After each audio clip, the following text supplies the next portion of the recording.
Howdy, Hold Edge, Kurt Money here, alongside my co-host, Caitlin. And we are here to discuss a kind of new Dateline. It was new 2 weeks ago. It was a Sunday app, and it was a shorty, but it was brand spanking new. We had some questioning Hold Heads out there saying it wasn't new, and what happened? Did I put her in her place or what? Did I say, prove it? You did, and she could not. She could not prove it. So that was cool. But anyway, let's get into this. First, I'm going to read the IMDb. A Staten Island teacher's murder in her home leads detectives to discover hidden problems through a mysterious phone number, eventually helping them identify who killed her. This is Secrets of the Sliding Door, starring KM. What'd you think, Caitlin? I like this one, Kurt. I mean, after what was it, 3 in a row that we weren't crazy about? This was just breath of fresh. It was a down the line Dateline. It was. Can we say that? No surprises and stuff. Classic dummies in action. Mm-hmm. So it felt good. I was like, this is where we need to be. This is where we need to be all the time. And then when there are crazy ones, like a Canadian jet skier, those become... Or Scottish Orphan. Those become the standouts. Yeah. But this should be the bar. I 100% agree. This should be when we're like,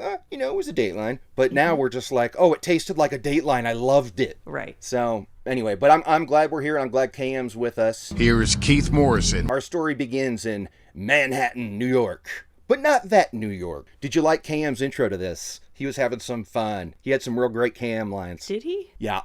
Well, when he opened talking about New York, and then later he's talking about something about secrets. If you let them live, they'll expose themselves. Turn over enough stones and, well, you never know what you'll uncover.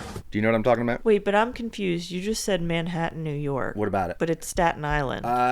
Yeah, that's true. He opened talking about Manhattan, though. Do you know? Oh, right. He was like doing like a flashy, like New York City. Manhattan.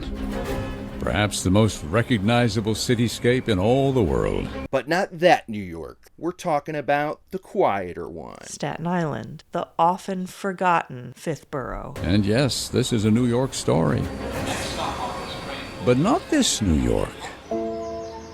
This one. Have you ever been to Staten Island? Are you familiar with it? I would not have known to call it a borough. That's for sure. Oh, yeah. Well, the boroughs are Manhattan, Okay. the Bronx, Yep. Queens, Okay. Brooklyn, Yep. Staten Island. Ah, Staten Island, the home of Mr. Colin Jost. sweet. Did you know he might leave SNL? I don't care. Great. I like him. Took a while to warm up to him, but I think he's funny. Sure was damp today.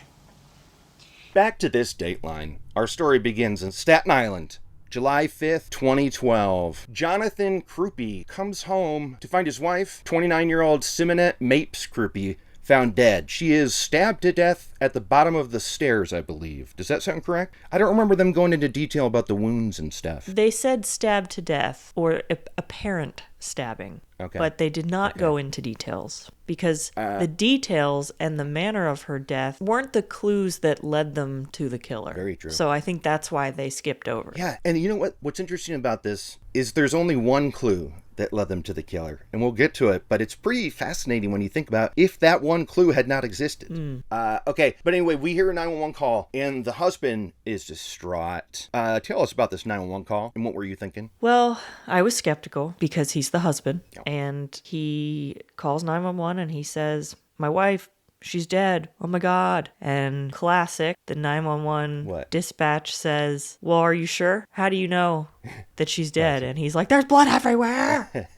I know you're scared, but why do you say she's dead? Like, is she... There's blood all over! Yeah, he says, "I think we were robbed." Guess what? That's when I said, "Sorry, Jonathan. You did it." You did it. I think we were robbed. Dude, stop it. You don't plant the seed of what you want them to think in the same breath as the 911 call, okay? The moves this dum-dum tries to pull off a murder in here, but I was calling bull right away on this 911. I just came home. My wife is dead. Oh my God, I think my house was robbed. We see this isn't a B-roll you busted, it's a guy in the B-roll you're kind of busted. Because they had like news footage outside the house, and there was like a cop in a suit and tie cop, like a detective dude, on his phone, like walking along a raised curb, like balancing on it, and he kind of tripped and fell off it. Not like a full-on trip, but he definitely fell off a little, and they showed it twice.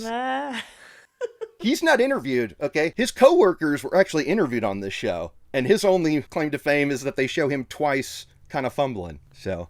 Embarrassing. You know they're roasting him in the office. Oh, yeah. Oh, yeah. And if I were him, I'd be coming for the detective that was interviewed on here, because dingus alert, Kate. For one thing he says, I got my eyes on the detective tonight. Okay. And we hear about the scene, of course. Burglar who didn't know what he was looking for. The drawers are thrown everywhere. But nothing's missing. Of course not. But every single thing is torn out and thrown like crazy. Like a burglar who didn't know what the heck he was looking for or didn't know where to find it or something. I would agree with that. And the very next day, the mom, we got to say, Staten Island, we've got some classic New York accents in this episode. Amazing. Are you with the me? mom? Everybody's got one, it seems. The mom's voice is incredible. Oh, yeah, absolutely. I just wanted to see my daughter. And the DA has a great one. I'm going to tell you right now. What up? I'm obsessed with this DA. She's pretty cool, huh? Absolutely, yes. First of all, she, to me, looks like a Debbie Mazar kind of lady. I immediately thought that when I saw her. That's hilarious. Oh, even the cops, again, thick accents, but they're saying stuff like, you know what, Keith? You know what, Keith? She was an angel. I liked the vibe that the cops had a little, right? Because we hear her background on Simonette. What's her story? She is an angel. She teaches at a very dangerous public school that is not on Staten Island. And her family was hoping that she would leave that school and come back to Staten Island to teach where it was safer. Yeah. The school where she was teaching was directly across the street from the Cypress Hills projects. And there was a lot of violence. They just thought something might happen to her. Ironically, something did, but in her own home. That's true. The mom was really gung-ho about getting her out of there. And the mom also, we got to say, goes on the news the following day and tells that killer, I will find you. Wherever you are. I will find you. I will get you. You will pay. I liked that. I hope the killer was sitting at home going, uh-oh. It was scary. It reminded me of, this is a very obscure reference, Kurt. Okay. There was a show on MTV. I think it was like A Day in the Life or something, and it was about this Staten Island couple getting married. It was a reality show. Right. And the groom, there's a scene where the groom is pissed off at the limo driver for being late on his wedding day, and he's on the phone threatening him in a way that reminded me of Simonette's mother, where it was like, I will find you and I will gut you like a fish. Wow. That rings no bells, so I'm going to have to request that you find that clip. I'll try to find it, but it's very old. I will gut you like the piece of that you are. Do you understand? Don't you dare come off to me like that on my wedding. And we meet a few of her students, too, because she was loved. She loved Disney. She's always singing Disney tunes. She had some real, it was almost like movie stuff where a guy was getting made fun of and was going to quit school. And then she's like, no, you got to stick it out. We talked to him. I was feeling for this dude, huh? He was bullied in school, ready to quit, until Mommy Mapes stepped in. He was very upset. Yeah. He actually gave me one of my list items. He sure did. So, the cops, they're looking at her background, and of course, everybody loved her, so who would want to do this? Oh, I forget if this goes on my list now, but do you remember what Simonette taught in school? Oh, yes. Social studies. Yeah. Not social studies. Not social studies. As what everybody would say. Social studies.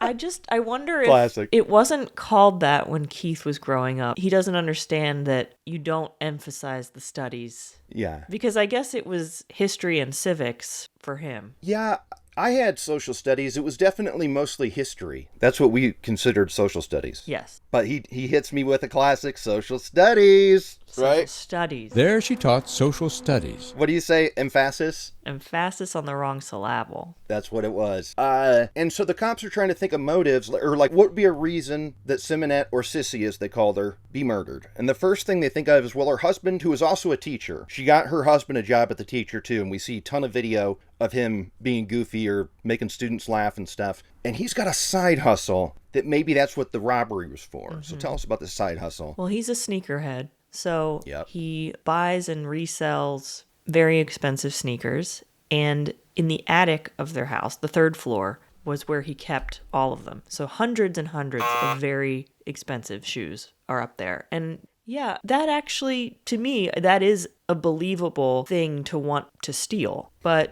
it didn't seem like any shoes were missing or that that floor had been ransacked. So immediately I'm like, well, you know that's not the motive, especially because the rest of the house, it was torn up. So No. Yeah. You know what? I bet this dummy, it didn't even cross his mind to make it look like somebody was after his shoes. Yeah. Like he tore out her jewelry and stuff. The clothes are everywhere, but it's the supposable valuable thing. Now, I feel like the picture we got was of a closet, and none of those shoes were in boxes. I am not a sneakerhead. I believe you are more of a sneakerhead than I. Is he selling those in no box? What's going on? I didn't get the impression that that was actually a picture of his collection, because Simonette's mother said the third floor was just all these shoes, and that picture was just a little closet. All right.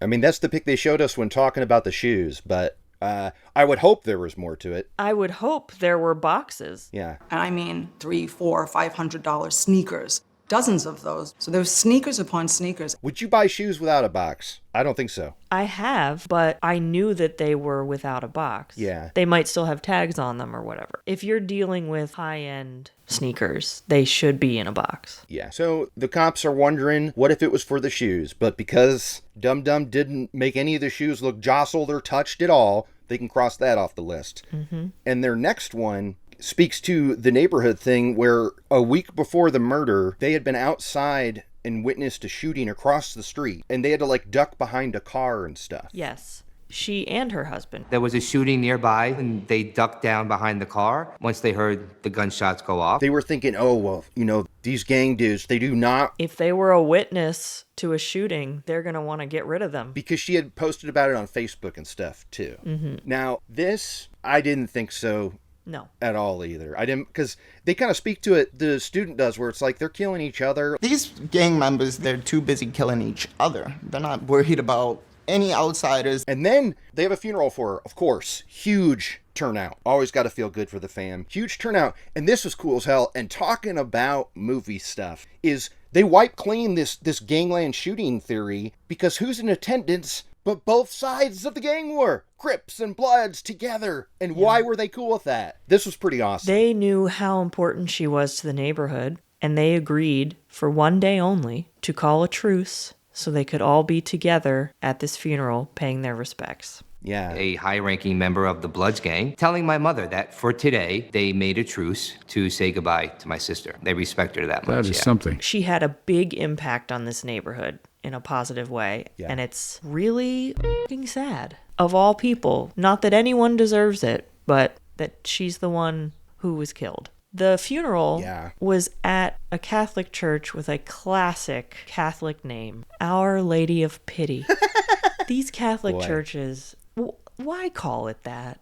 It's so sad and depressing. Our Lady of Sorrows. I'm trying to think. When I was growing up, I went to St. Vincent's. But there were other schools that had names like that, where it was like the something something of a something. Mm-hmm. But I can't pull any. I didn't catch that name. That's great. Okay, so that's off the table. And we're talking about DNA found at the crime scene. The cops swab a sliding door that leads into their house. And they find Jonathan's prints, of course. And they also find that of a female. But not Simonette's. This is an unknown female's DNA. Yes. So what's going on here? Now, at first I'm thinking, well, you know, they have friends. They have family. Yeah. Everybody touches the door when they enter a house. So immediately I knew they were going to head down this path and it would reveal something because it's a shorty Dateline. But if I was really a detective on this case looking at the evidence, to me that wouldn't be anything unusual. There'd be tons of DNA on the door.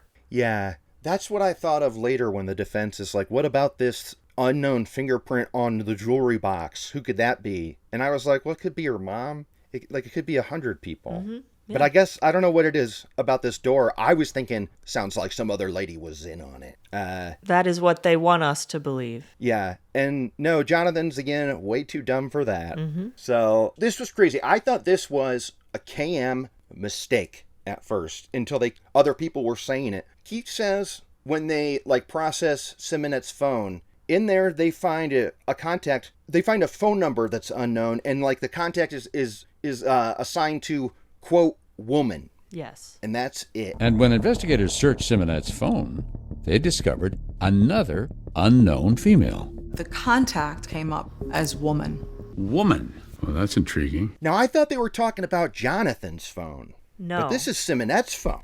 It's Simonette's phone, and this actually kind of confused me later, so I'm glad you brought it up. because it wasn't used in the trial the way I thought it should have been used. We'll get to that. Yeah, I think I'm going to agree with you here. The detective, who I'm roasting any minute now about what he said, but it's not yet, but he was like, they Googled the number, right? Mm-hmm. And I was thinking like, oh, you didn't hit that Cash App like the Paces? Sounds like you're not as cool as the Paces. The Paces knew what was up, man. Yeah. She ran the number through one of her mobile payment apps. And I put it in Cash App and I said, Jason Chin. So he Googles it like anybody, finds it listed under a back page ad for an escort. And the DA says her tag name was Miss Pumpkin. What the hell's a tag name?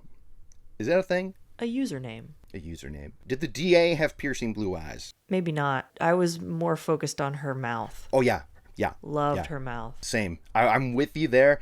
Everything was said with like kind of a smile, and the upper lip was doing stuff where I was like, you know what? This DA is kind of good. She's like... I was into it. She's like kind of hot, dude. Yeah, absolutely. And later when the defense attorney shows up and they start talking to him, he's like, as soon as I knew that she was the one I was up against, I knew I was doomed, basically. I love that you brought that up because he says, we've gone head to head 5 or 6 times, and every time it's a war. And what I was waiting to hear was whether he had won any of those. I doubt it. I've probably tried at least 5 or 6 homicides against Wanda, and it's a war.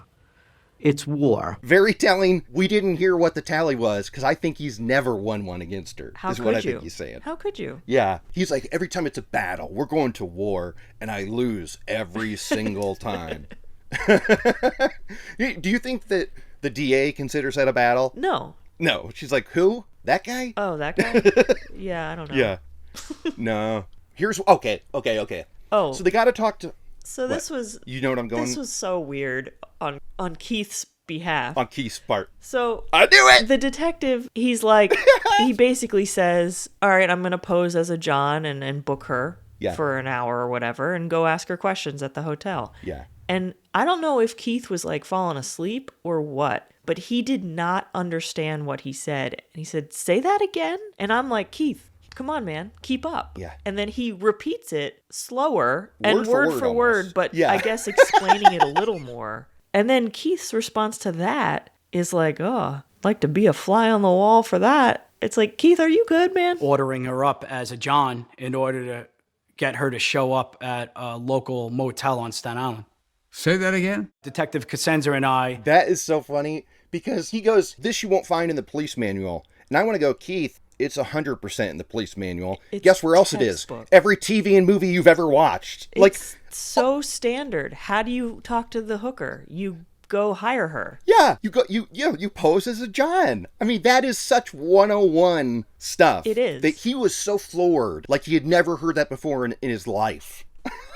Man, he's slipping. That was really funny. Their solution? You won't find in any police manual. But this meeting with old Miss Pumpkin goes pretty well because, you know, I assume they say, like, you're not in trouble for prostitution. We just have some questions about a murder. And she's like, a murder? I don't know anybody named Jonathan. Yeah. And then they show her a picture.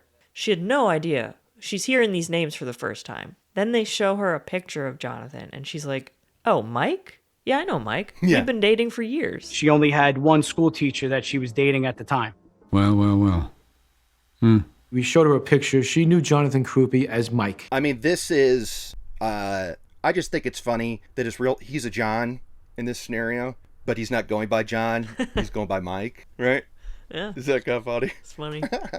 Good, honey. The screenshot of Miss Pumpkin's Backpage profile, it says she's 23. So if he's been dating her for years, she's pretty young. Yeah. Because of this, they asked Miss Pumpkin to come on down to the police station and they have a talk with her. It's interesting because for these years that they've been together, he has always scheduled it weeks in advance. Mm-hmm. But what was different about their last time they met up, and when was it? It was the day of Simonette's murder, during the day, and he called Pumpkin from Simonette's phone. They don't say that, though. They just say an unidentified number. He called her the day of, from a different number, demanded, I need to see you today. I was wondering the same thing, Kate. It has to be that. Why else would that number be in her phone? Because if we're to believe that it's not if we believe, the mom talked to her the night before and she had been bawling. So, and she had been she'd been telling her mom that she's going to have like a come to Jesus moment with Jonathan because all these reasons that we'll talk about. But it's possible that she confronted him with knowing the number of this lady is maybe how it happens, because I bet she pays the phone bill. She probably saw that number on there a bunch and was like, who the hell is this? It's also, I assume he must have called her because he has an alibi for the day, supposedly, where we see him on security cams and he's got receipts. But there's one window of time where he said he was somewhere, Home Depot. Investigators were never able to confirm one part of it, the visit to Home Depot. And now they knew why. Miss Pumpkin was his Home Depot. You got it. Pit stop. Classic. It's almost like Dateline has a deal with Home Depot. It's never Lowe's. Am I right? It's always friggin' Home Depot we're talking about. Instead of going to Home Depot, he went over to Miss Pumpkin's and partied. This guy. Tell us what you think. You think he called her but why? So that if the cops looked through his phone, they wouldn't see that he made a phone call to Pumpkin. But he's been making calls to her for years. But not on the day he's going to murder his wife. But it's confusing because this almost is in favor of Jonathan, because it's like, it makes no sense that he would murder his wife and then go run these errands and then go meet up with Pumpkin. Yeah, it should be, right? Like, if we gave Jonathan any sort of credit for not being a total dummy loser, you'd think, surely you're not that stupid or needy. Like, really? You have to do this between killing her and finding her body? Like, you got to go knock some boots real quick? Right. And also, they get a swab from Miss Pumpkin. Her DNA matches the unknown woman on the sliding door. It does. So I'm thinking this dude had his fingers up inside her or something, didn't wash his hands, and came home and opened the door and put her juice on the handle. Yeah. I mean, yes. That's what I think happened 1,000%. My first thought was, this is when I was thinking they did it together for some reason. Because why was she there that morning? But no, it's for an even dumber and grosser reason. He had to have sex with her, didn't shower, and then got her DNA on the door handle. I mean, this is just... What other DNA could it have been besides what I mentioned? That's exactly what I think it was, too. I'm glad you said it, and you worded it, but I was like, how do I say this in podcast terms? But I think you did pretty good. That DNA matches. And, okay, this is the part where I got to call out the dingus cop. You know when cops try to talk with a lot of words to make them sound like they're super awesome and smart? Yes, but they're really just saying a very, very basic sentence. Yeah. And then they use too many prepositions. Yeah. Keith goes, I'm talking about the detective, not the bald one, but the one with the shades and the silver beard that went way down here. Keith's like, her DNA matches. Was she involved? And this, I'm going to read word for word. This was this dingus's reply. It's telltale sign of a good detective to make sure that you let the evidence speak to you and tell you the story. What the does that mean? That's just what evidence collecting is. It doesn't answer the question. It's just saying, what is he saying? Honestly, it's in no way an answer. Dumb. It's a telltale sign of a good detective. That's incorrect usage of telltale sign. Also, you just drop telltale at the very least. Right? Is he just saying, I did my job? Yeah, that's it. That's what he's getting to. So he was pretty stupid there, and I was cracking up. And Miss Pumpkin tells them, yeah, I've been to the house, just not on the day of the murder. So this MFer was bringing her over and doing her in, his wife's bed stuff. I mean, this guy, not cool, dude. No, not cool. Oh, and so they look at her cell records, and her phone does not ping near that place that day. So thankfully, Miss Pumpkin cleared. Yeah. It wasn't her. It was only this dipshit, Jonathan. Miss Pumpkin was cleared. But Jonathan? Not at all. Cops go back to the scene of the crime to see what they missed, because it was still a crime scene. Jonathan had not been released there yet. And what did they find out about this green bag? This was another thing that sunk him in such a way. Yeah. Oh, God. We see footage of him when he's doing his alibi errand running. We see video of him leaving the school and doing all this stuff, and he's carrying this green bag. But then later, the police find his green bag in the closet behind where Simonette's body was, which means he did come home and put the bag away and then kill her, because you wouldn't have been able to get to the closet door to put the bag away if your dead wife was laying in front of you, blocking the closet. Yeah. Now, that's what I thought first, but her time of death was before 7:30. Okay, so that means that she was dead when he left. But I think that this makes him even dumber. Because that means that he came home to a body that had been laying there for 4 hours. And he only knows, he's like, well, the green bag goes in this closet. So instead of like setting it in his bedroom, he steps over the dead body to open the closet. I mean, that's even dumber than the scenario you're proposing. Don't you think? Like every step of the way, it's like, no, it's actually for a dumber reason he did that. Yes. In order to get to that closet, he had to step over his wife's dead body to pull that door open, which is disturbing to say the least. That is pretty disturbing. Classic husband who doesn't know how to do anything. Yeah, and it's not like it was hanging on next to the coats and purses, okay? It was sitting in the middle of this room. So why's it got to go in there, dude? Why has it got to go? And hey, what was in there? What did they find? Laptop. They found his laptop, and the laptop was full of porn sites and escort sites on the search history. Or I don't even know if it was the history. It sounded like it was just the browser was up and that's what was in every single tab. Yeah. And it was also his work laptop. Because he really? brought it home with him from school. You see him with the green bag on the surveillance footage from the school. So he's just looking at this stuff constantly. That is so true. And that's when the DA says, and now we're in Bizarro land. Porn site, escort site, porn site, escort site, porn site, escort site. So now we were in Bizarro land. Which I don't know what she means by that, but she's cool. We're going to let it slide. But I thought it was funny how it was like, porn site, escort site, porn site, escort site. Anyway, so that was pretty funny. And this is when they say, this is where Keith brings back the angel. Living with an angel, but behaving like a devil. Nice, Keith. Nice. Yep. Okay, so now we're looking at, well, why would Jonathan want her dead so quickly? And the biggest thing, in the state of New York, you can't be a teacher without your master's. Okay? And so Simonette and Jonathan now have to get their masters. Simonette does it and crushes it. She graduated with flying colors. She thinks her husband is taking classes, but he's not. He didn't even register. He has been spending the money that he should have been using for classes on Miss Pumpkin and sneakers. Yeah.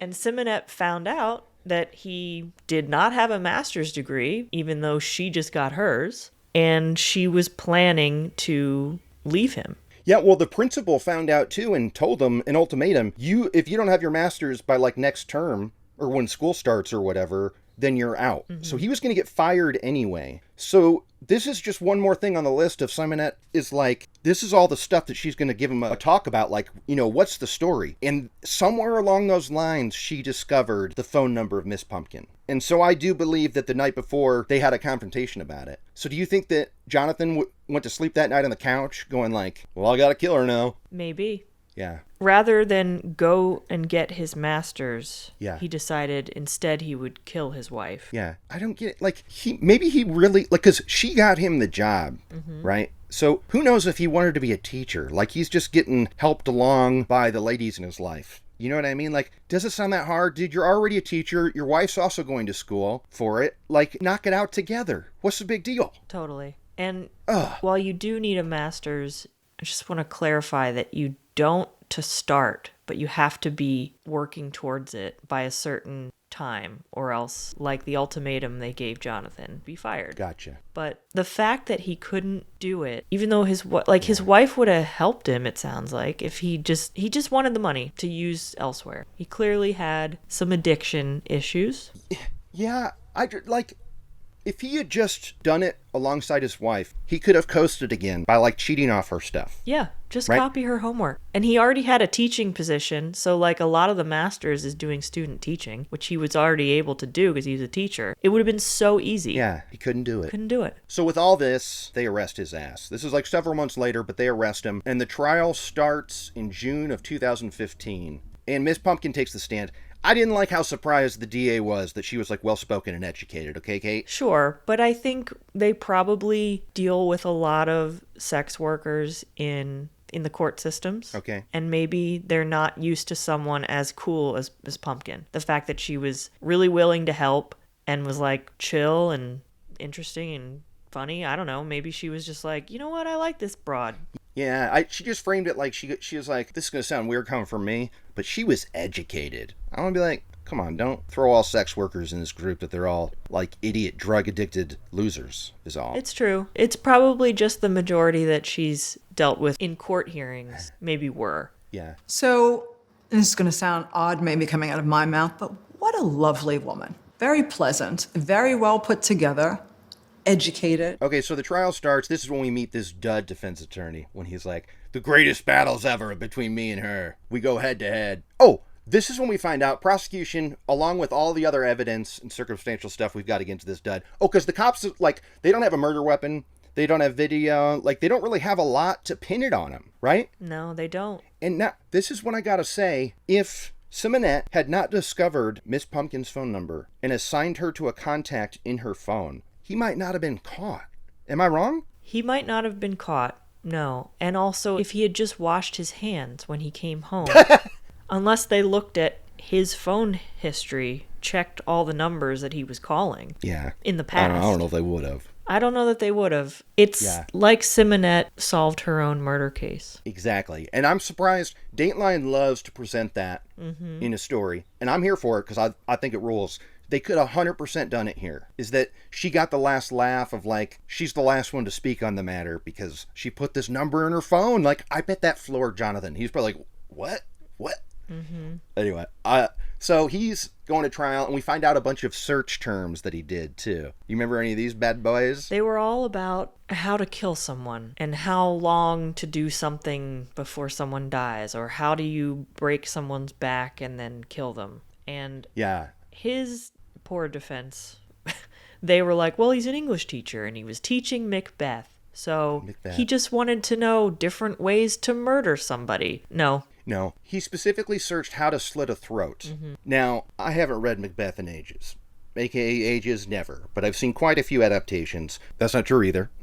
But I am familiar with the premise. Is there a specific part where like the details of a throat slit is happening? Like, or like specifically back breaking, like spine breaking to kill someone? Can a fall actually break someone's neck? Right. Is another thing he searched. Are these all elements of Macbeth?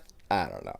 I don't think this isn't the first time that Macbeth has come up on this podcast. Okay, it's not even the third time, I feel. I feel like Macbeth has come up a bunch. It's also on the Patreon as well, because of the Michael Winner True Crimes show. Enter Lady Macbeth. But I'm with you. I thought the same thing. I said, frickin' Macbeth is back. Dude. It's back. It's kind of lazy at this point. A little. So as soon as he said he's teaching Macbeth, I'm like, snooze. Boom. Yeah. Yeah, I don't care if the teacher's going to talk about how to slit a throat and stuff. He's not holding my attention up there. No. Except for one time where he pretends to... Wouldn't you love to know the context of that video of when he was throwing the yellow papers out? When they kept showing how he's a fun and quirky teacher? He's used to doing that motion at the strip club. Because that is a place that he frequents. He's making it rain with papers. You're 100% correct. Listen, we've also talked about the strip club. Yeah. I'm not mad at it, but like that is what he was doing. Yeah. All of the things he was getting up to, well, I guess escorts aren't legal, but in my book, all that is A-okay if he's a single man. It's the fact that he's married and living a lie that is the problem. Right. And if she knew about it and was cool with it, that would also be fine. But that was not the case. No. And by not telling her about all of those activities, you're putting her health in jeopardy. Yeah, and remember how she was at one point going to be a nun? How close... that Keith told it as if she was going to be a nun, and then she met Jonathan and decided not to. Her deep faith once led her to consider becoming a nun. And then she met him, the love of her life, Jonathan Crupi. Do you think it was that close? Maybe. Oh, that's such a bummer. Because of all the dudes, he's like the least nun-like. Yeah, it's kind of like, boy, what drew her away from a life of servitude to the Lord? This guy? Wait, this guy? This guy? Yeah. This dude right here? The guy with the snakes? I don't know. Do we know how long they were married? Like, when did the escort stuff start? Like, right away? I have to think it was probably going on even when they met. Like, this kind of thing just doesn't I don't know. Yeah? Especially because he had been seeing Miss Pumpkin for years, but who knows who he was seeing before her. Or during. I mean, the way, like the DA was saying, escort service, porn site. Right. Ba, ba, ba, ba, ba. I mean, he's not going back to Miss Pumpkin's page a billion times because he's got her number. Yeah, you're right. He's looking for different people. Yeah. So there might be other Miss Pumpkins out there. So the defense says it was a bungled burglary because there was an unknown print on a jewelry box. This guy is so out of his league with this DA and stuff. I mean, he can't. It's not, none of it's working. Keith is also not into it. Keith is really shutting him down too. There's a part where he goes, okay, he admits to Keith that they tried to get more men than women on the jury because men would understand why they would lie and say that they were buying a hammer at Home Depot instead of seeing an escort. And Keith was like, did you see any eye rolls in the jury box when you said that? Yeah, he wasn't having it. I wanted him to say why you would lie about buying a hammer at Home Depot instead of giving the hammer to Miss Pumpkin. I was waiting for that wordplay, and it didn't come. Did anybody roll their eyes in the jury box as you went down that road? I don't recall that, but I have to answer it. And also, their theory was that the death happened too early. Now, this is some really... Keith says, so your theory is that the murder happened too early. He goes, no, Keith. The death happened too early. What's the difference, bro? What's the difference? What are you saying? Is his theory that the murder was the stabbing and then she took 2 hours to die? Did you argue that the timeline of the murder was inaccurate? I argued that the timeline of the death was inaccurate. Time of death was inaccurate. Are you with me here that they're splitting hairs here? There's some BS on the defense's part? Yes. I think maybe the defense attorney knew that Keith was skeptical and was just trying to fight every sentence. Yeah. And you know what? That's a good theory because his response to the eye roll thing is he's like, I can't just let it sit out there and dangle. That to me was the defense attorney going like, look, dude, I got to have an answer for all these things, okay? I'm not saying everyone's going to work. So the defense... The expert that the defense hired says that the murder was later in the day, right when Jonathan was busy, out of the house. But it's at just, Home Depot. They always do this. It's like, well, our guy says it's this. It's like, okay, but you hired him to say that. Yeah, the medical examiner is the one who was there on the day and saw her body and could calculate exactly how long she had been dead. And then your guy comes in years later, and what does your guy look at to determine this? Yeah. The records from the medical examiner who already did the job? I guess it's like there's still a lot of guesswork, as I've learned from defense attorneys on shows. Who knows if this is true? But according to them, there's a big window of guesswork for time of death, right? Like it's not something you can tell right to the number. I guess that's what he's saying here. But I'm with you where it's like, if your guy's right, defense, we should start a trial against the ME if he was way off. Right. Because then is he way off about every single case? Yeah. Or is it just the fact that this is the guy you hired that was like, look, we'd really love it if you could say it was closer to like 11 a.m. or something. And then did they hire other experts who didn't give them the time they wanted, so they just said keep walking until they found someone that would? I don't get this. Probably, yeah. I feel like it should be a law that no matter what, if you hire an outside expert, the results have to be included. You can keep finding all the experts you want until you get the outcome you want, but all the 4 people before that said, no, you're wrong, dude, the ME was right, that has to be admitted as evidence as well. What do you think? Wow. That's in Judge Money's court. Done. All right? Oh, is that the gavel? Yep. I'm in the gavel right now. I'm going to do it nice and tight. Okay. The judge has spoken. He's found guilty, of course. Of course. After what, like 15 minutes? Yeah, it was not a battle nor war. This was just a Tuesday to this DA of ours, right? Mm-hmm. This was just another day on the job. And then after the verdict, the jurors came outside and hugged Simonette's parents. Oh, wow. Don't see that a lot. That's pretty sweet. I hope this guy is so miserable and scared in prison right now. I hope he is just... Because he's obviously a monster, but he's such a stupid monster. I can't... He's an idiot. I can't believe all the ways that he did this where it's just like, dude, such a dummy. And why you had to go finger blast your side piece before you found the body. You had to. You had to. All right, well, I believe it's onto those lists. What do you got? Kate's unnamed list. Simonette's dad was a military man. Sure was. Count it. They didn't say what branch of military, but I'm going to take it. Simonette's father, John, a stoic career military man. We also had one of Simonette's students who was very upset and was crying a lot, and he had to stop his interview and say, I'm sorry. Yeah. And this was a big one, too, where he was tripping up on words, and I'm going, oh, wow, this is it. Is it going to happen? The shape of her body, you know. Oh my God, I'm sorry. That was pretty dope. That's definitely on your list. What else you got? One more. What? Someone said missing piece, I think. That was it. I was wondering if you were going to catch it because they said... I just keep stacking and putting the pieces together. It was another one of those. But we determined last time, count it. And the detective said it, and then Keith said it as well. Yeah. So it definitely counts. One of the biggest pieces came from the medical examiner. All right, good catch. You got any others? That's it for my list. Boom. Now it's time for... Kick-Ass List. Kick-Ass List. Simonette loved Disney and would sing Part of Your World from Little Mermaid. That's on the list. Yes. I remember we would just be in class bored, and she would love to just break out singing The Little Mermaid. I'm part of your world. Oh, the DA is talking about how it's like Jekyll and Hyde, and eventually Hyde is dominant. Okay? That's a movie, that's a book, and whatever. That's on my list as well. Okay.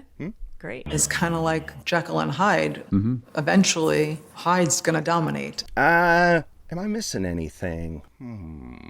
No, I think that's it. Got a few movie ones, so that's pretty sweet. You think we'll get a new one this week? I hope so. Did you watch the Mindy Morganson one? No. I might throw it on while I'm syncing this stuff. All right, well, be sure to check out the video version of this on YouTube at our ILH YouTube channel, and join us on Patreon to get 2 bonus episodes a month about non-Dateline things. And it's Kate's pick next time, and she's covering a Netflix doc that's hot off the presses.